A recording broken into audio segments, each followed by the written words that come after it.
তুলা রাশির জীবনে এই শেষ জুনের 15ই জুনের পর থেকে তাদের জীবনের আমূল পরিবর্তন সাধিত হতে চলছে। তার অনেক কারণ আছে, কারণ তুলা রাশি জাতক ও জাতিকাগণ এই জুন মাসের শেষ 15 দিন তার বুধাদিত্য যোগের সঙ্গে শুক্রাদিত্য যোগের কারণে তার অর্থ, বিষয়, সম্পত্তি, ল্যান্ড, প্রপার্টি, যশ, খ্যাতি, প্রতিপত্তির মধ্যে সে ধাবিত হবে এবং তার সেল পাতি কিন্তু বেড়ে যাবে।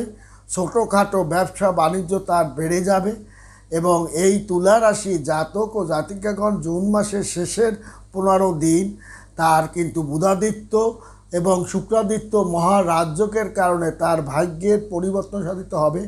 উচ্চশিক্ষা, বিদেশ যাওয়া এবং ঘরে উৎসব মুখর পরিবেশের মধ্যে